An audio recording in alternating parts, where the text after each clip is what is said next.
Hi guys, after that high octane intro, welcome to Gavit Gaming TV. As you may have guessed, we are in Project Cars today for a review. So what I'll do first is I'll go through the options and all that lot, and then I'll have some of my previous races and test footage in the background as I go through other elements of the game. So the options menu is pretty standard. I'll knock that down for the video. So sound is fairly normal. The usual options that you get. And your gameplay options are pretty extensive, to be honest. Obviously I have driver assist allowed, but I don't use any of them. I have everything as real as I can get it. It's still loud.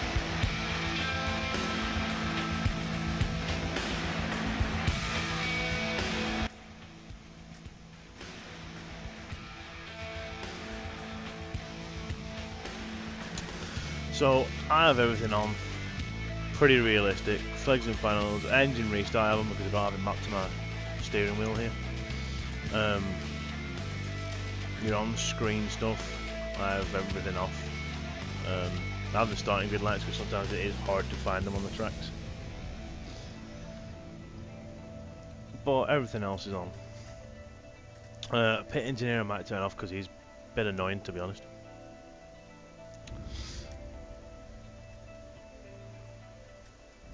Then you've got your controls, that's the steering wheel that I'm currently using with the Logitech pedals as well. I have automatic clutch on, but I still use the clutch when I'm changing gear in some of the vehicles. I only have that because I don't know if it simulates the sequential ones properly, because the touring cars and that you don't need to use the clutch to switch gear, and I don't know if it does that properly yet. I haven't really gone into that. But all my gearing's manual. You can configure all the sensitivities and things like that, and you can also edit the assist, which isn't working properly at the moment because it wasn't saving my my stuff properly. It seems to have saved them this time, but it is really picky, so I think they are patching that soon, if they haven't already. Visuals, as you see, I've got everything on or on full. Performance wise, I have it on ultra. Shadow detail I've turned down a wee bit because it's not massively important. And grass I've turned down a wee bit. Particles I've got as high as I can get them. So I might stick grass on medium. And then hardware is like that. And I don't know what used shared memory is. I don't know what it means by shared memory, so I've just left that as no. If you know what that means, chuck it in the comments below and I might turn it on. I wouldn't say this game is... It is graphics heavy, obviously, because it's gorgeous looking. But I have two R9 290s, and it seems to run both cards really fine. And my 4.4 GHz i7 6 core seems to run it quite fine as well. So cameras is just all your helmet cams and all that sort of stuff, field of views. I've left them as bog standard. Movement, I need to tweak these because I have track IR, but it wasn't letting me use it the other day. I think it might be because I've got all this helmet leading and stuff on, so I need to turn all that off and see if it works properly then. But again, that's something I'm messing with. You've seen audio, digital manual, all that. So the options pretty extensive. You can view your garage to see what vehicles you've been using, or just to have a look at the cars. The last race I was in was the Gianetta G40s, is it? The juniors. Really nice wee car to drive. I watched them during the touring car season, the BTCC. So there's a lot of different types of car in here. This has all your manufacturers and makes. As you see, there's a fair few on there. Now, The little Renault Clio Cup ones are really good fun to drive as well. And you can spin through all the different liveries that they've got. Now what people have been saying, oh there's not enough cars and this, that and the other, but they did state before the game was released that there is going to be car DLC. So, you know, there's enough cars here for a good blast to start with. You know what I mean? There's some amazing looking cars and they all look beautiful with the graphics. But you've got to think, there's DLC coming, so they're going to add more. And my hope is really that they add some more BTCC cars, because a lot of the tracks from the BTCC season on it, and a lot of the support cars. You've got the Giannetta G50 55s, you've got the G40 Juniors, you've got the Renault Clio Cup, you've got the open wheeled Formula Ford or whatever they call it these days ones. So they've got all the support vehicles for the BTCC, but they don't actually have BTCC vehicles yet, so I'm hoping that is going to be an addition. Now those of you who know me know I'm a Ford guy. I have a couple of Fords myself. So you've got the good old Mark 1 there, the Focus RS, which I don't have. I have the old RSs, the Sapphire Cosworths. Then the old GT there, or the Mark 4 if they've got it. The Boss, which is one of the American Touring ones. That's a pretty, I haven't driven that yet, but that looks like a beast. Trans Am. Then you've got a good old RS 500, which is the one earlier or older than my Sierra. Mine's a Sierra Sapphire, but that's a beautiful car. And then the beastie Capri Zack Speed, which is a beast. And they have some really good liveries in that one as well. I haven't really got my favourite yet, I'm still flicking through them all. But that's quite a nice one. So they do have a really good selection of vehicles. And obviously they will be adding more. So that's the garage, and you can mess with the setups. So the setups you can do a hell of a lot with, depending on obviously the car. Tyres, brakes and whatnot, and some cars have more options. And then you've got your feedback for the spindles and all that sort of thing, and the arms, and then a summary of what everything is. So they're really into the modifying the vehicles, like setup wise. Then you have your profile,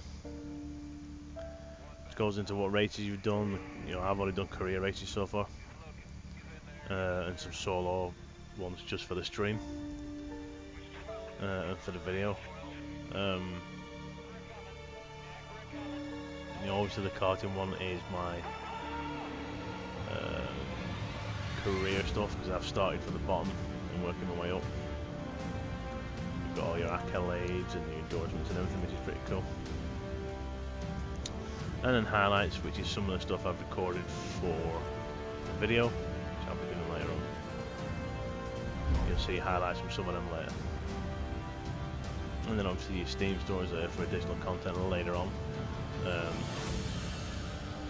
Which I should have them because I have the limited edition copy.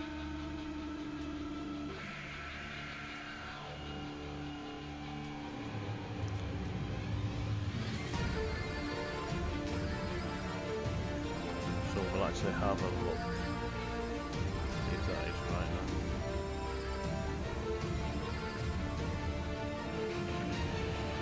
So some awesome cars in here. I think that was the best edition one, was it? How cool is that thing? So I haven't driven all of these cars yet, I'm still getting around to it. Supercharged aerial atom's gonna go like shit off a shovel. Think that little beast. So yeah, there will be additional cars on there, don't worry if you think it's lacking, even though there's a lot of cars.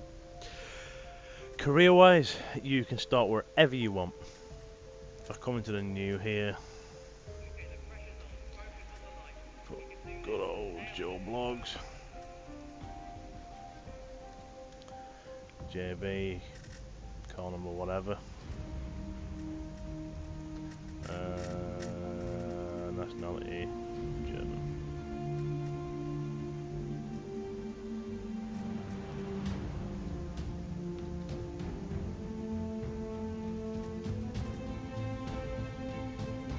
You're next. So, you can start wherever you want. I started in tier 8. I've just gone up into the supercar. And then from there, I think I'm going to come down to the touring class. Because I'm not really an open top racer. That's not my thing. I like tin top racing, so I'll probably come down to this area of the GTs and all that lot, and then try the LMP stuff and the prototype stuff up to tier 1. So as you see, there is going to be more stuff put in here. So my fingers are crossed for touring, British touring cars, or even world touring cars, something like that, to come in. So that's what I like about this game. You don't have to work your way up from the bottom to unlock cars or anything like that. You start a career where you want to start it. You can stay in that career for as long as you want. Once you finish one, you can defend your championship. I'd say one of the attributes or accolades is to defend your championship 3 times or something like that. So you can do that. You get to GT5s and you like GT5s, you can just stay there if you want. It is really, really cool. That's how a racing game should be. You shouldn't have to start in the shit cars and work your way up to get to the cars that you like to drive, and then get forced out of them cars to go into other stuff that you don't like. You should be able to stay where you want, race where you want, all that lot. So it is pretty cool in that way. And you'll select it and you'll get the dude chatting over you and all that lot. So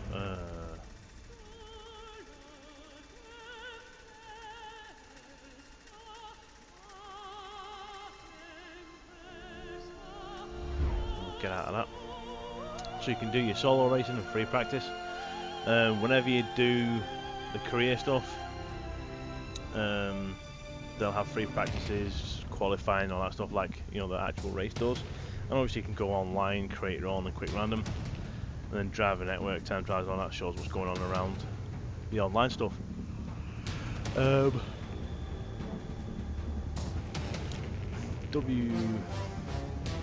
or WDM, whatever it is, are do competitions online, which is cool, where you can win stuff. So it is worth getting into the online stuff. I don't know what it's like for griefers and whatnot online. I think the community is pretty good for Project Cars, because it's enthusiasts that have helped make the game. So solo wise, you can pick your vehicle, pick your track, pick what the weather is. I think usually I have this on real weather for the conditions, so whatever the actual weather is from the track, that's what you get, and I like that. I think it's pretty cool. And you can have real time or whack it up to however fast you want time to progress. So I always have it on real time, and select the starting time. So depending on what time you have it, you can select that. But the time I'm doing this is 1 o'clock, so you can do it at 1 o'clock, real weather progression, real time, and it'll do it to whatever it is. And then your session instructor, so you can have your practicing, your qualifying, your warm-ups and whatnot, which is pretty cool. Warm-up, you can have how many minutes you are, which I think it's a bit weird, because usually warm-ups is like 1 lap, so I would have liked the warm-ups to be laps and not minutes. You can have your good position or randomise it, but if you've got qualifying in there, it'll put you in whatever qualifying. And then your opponent's skill, so whatever race you're going to, even during the careers, you can keep tweaking your opponent's skill. I've just left it at 50 for the go-karting, because that shit is unreal. It's fast, it's bendy and twisting, I'm not used to it. But when I get up into the tin top racing, tourings, I'm going to start upping it and tweaking it to my level of racing. I'm not a hardcore sim racer by any means, but I do like a bit of sim racing now and again. So I think I'm probably going to get to 60, 65 maybe when I get into the tin tops and see what that's like. Just takes a bit of getting back into. And then you can change your type of opponent, so same class, identical, multi-class. I just have it same class as it usually is. I think higher GT races are multi-class. And the Geonetic GT 50-55s used to be multi-class. It used to have the 50s and 55s in there. But I don't think they do that anymore from what I saw in the last couple of touring car races. And your maximum amount of opponents is usually the maximum the track allows. So I usually put it up to max and see what the track allows it.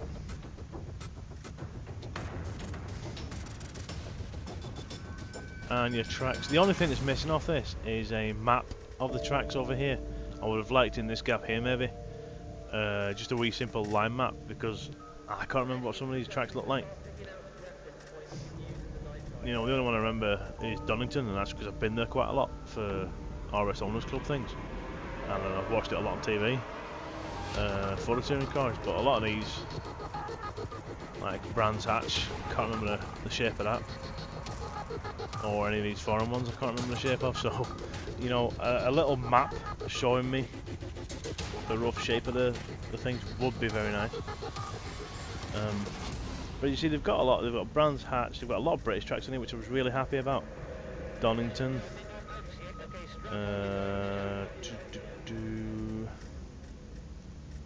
where's the other one? Alton Park. You know, they've got some cracking British tracks on here. Silverstone, it's on every game. Snetterton, you know, a lot of these are BTCC scheduled tracks, so I'd love to see a lot more English tracks on here, because we do have some amazing racetracks, and some of the best tracks ever are on the BTCC list, you know what I mean? So I'd love to see some more. I was looking for one from, I can't remember the name now, a couple of weeks ago, and I was hoping it was on here, but it isn't. One of the fastest tracks in the UK for touring cars, and for anything really, and it wasn't on here unfortunately. But you know, they've got a good selection of tracks here, some real corkers. So fingers crossed, they'll definitely add more tracks, I think. So the more that come down, the better they'll be, and then you can select your cars here. So that's a look at the menu system.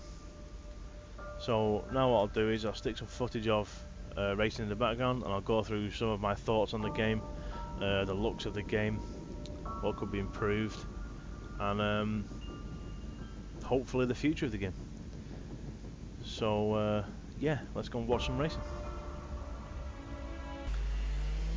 So let's go through what I like, dislike about the game, the graphics and sound, etc. As some of this footage in the background I'll play through, so you can watch the replays of some of my test races. The go-karting stuff is my career, and then the tin top racing stuff that you're going to see is just me rattling off some footage for this video. So some of them are the first time I'm driving the cars, but you'll notice most of them are on Donington Park International one, I think it is, because that's the track I know the most, and I really enjoy it. So hope you enjoy the replays in the background. So let's talk about the graphics. Graphics are gorgeous, as you can see from this. The day-night cycle is beautiful. I've not actually any nighttime footage in this, unfortunately, but hopefully in the future I'll put some of my races up and you will see some of that. The lighting effects are amazing. The reflections off your vehicles, the light coming through the trees, the sunset, the daybreak, all that sort of thing looks gorgeous. The rain effects are really good. Still needs a bit of optimising in my opinion. Whenever I'm watching the replays, you've still got the juddering problems from some of the cars on the track, and it does tank your frame rate now and again. I mean, I'm running an i7 at 4.4 gigahertz, two R9 290 graphics cards with 32 gigs of RAM, so you'd have thought it should be alright with that, but it's still struggling a wee bit sometimes. So they still need to tweak and optimise a little bit of the effects and things like that, but it does look beautiful when it's raining. The water lands on the track properly and it lies nicely. The spray, the wipers, the headlights and all that stuff, awesome. It really does look beautiful. The sound wise is brilliant. Each vehicle sounds different. They all sound more or less as they should do. You'll notice a lot of these replays, the vehicles that are in, are stuff that I watch quite regularly during the BTCC season. When the British Touring Car Championship are on, a lot of these vehicles are actually the support racing, like the Renault Clio Cup that I'm racing in now. You'll see some of the Giannetta GTs later on, the juniors, and I think I've got the 55s in there as well.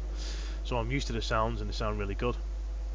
When you've got the helmet on, it will muffle the sound accordingly to the helmet, which is pretty cool. So, you know, the sound effects are pretty spot on. You get the bangs, the pops and the farts of your exhaust and all like that, the tyre squealing, and things like that. As you can see, some of these videos, the particle effects are really nice for the grass and the dirt. One thing I really like about it is the attention to detail of the tracks. Things like the bits of tyre rubber that's on the ground, the marbles. You know, you'll drive past it and they'll bounce, or they'll try and get stuck towards you with a wind and stuff like that. It's really cool. If there's leaves on the track, they'll react to you driving over them and things like that. The attention to detail like that is really good. The things I like about it, the controls are really nice. Didn't have much problem setting up my steering wheel.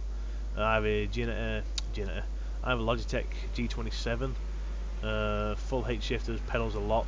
Didn't have any problem setting it up. Seems to run pretty well with this.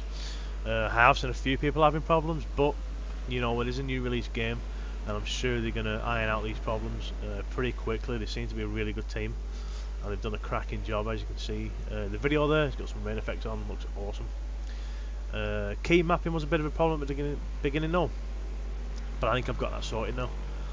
They patched it so the keys are a bit easier mappable. So I've got my headlights and wipers and all that mapped, and the multifunction display also mapped to my steering wheel, so I can flick through and see all the details on that. So the controls are really good, sounds good, graphics are awesome. Things I really like about it is this is how a racing game should be done. It's not, you've got to race this much to unlock this car, you've got to win to unlock to the next area. It's a case if you can run through, you can start anywhere you want in a career. I've started right at the bottom in the cars. I'll get to the tin top races and I'll find the ones I like and stay in the tin tops. I'm not an open top racer myself. And you can sit there and you can defend that championship, or you can move on to other races. You know, it doesn't matter what you do. You know, if you win that championship, you can move on to the next tier, you know, to the next championship, or you can sit there and defend it, which is really cool. I like that. You can start where you want. So them sort of things I really like. You know, I love racing car games that are more realistic. I run with everything as real as I can get it on this game. Damage, tyre wear, physics, the lot. I've no restarts and nothing. Everything's on realism, as you've seen from the options. I like racing it like that. So I really like that. I love the sound, I love the graphics. Dislikes wise isn't really a lot. There's a lot of cars in there, and obviously they're going to add more, so I'm not really going to put that as a dislike. I would like more touring cars in there, you know, British touring cars, both old and new, so that you could maybe do, I mean, you could do a video of a full touring car day, because you've got all the support cars in there. So all you need is the actual main BTCC vehicles, or World Touring Cars vehicles, you know, something like that, just to make it a bit more. But I'm going to assume they're going to add more vehicles as they go along. You are getting free DLCs with this. They have said they are going to do DLCs, and they have said they are going to add more cars, and hopefully more tracks. One thing I'll point out is on the track listings, I would like a map on of the track, because I can't remember what the shape of all these tracks are. And most of them that I remember, like and dislike tracks, are from the actual track layouts and the pictures and stuff. So I'd like that added to the option screen. But bar that, it's pretty damn good, pretty damn versatile. It's nice to see a lot of British tracks on there, like Brands Hatch, Alton Park. Donny's always on them all, but you don't usually get the smaller tracks on there, which is really nice. Thruxton, I think's missing off it, which is really disappointing. I'd love to see that in the future, but hopefully they'll keep adding to this game.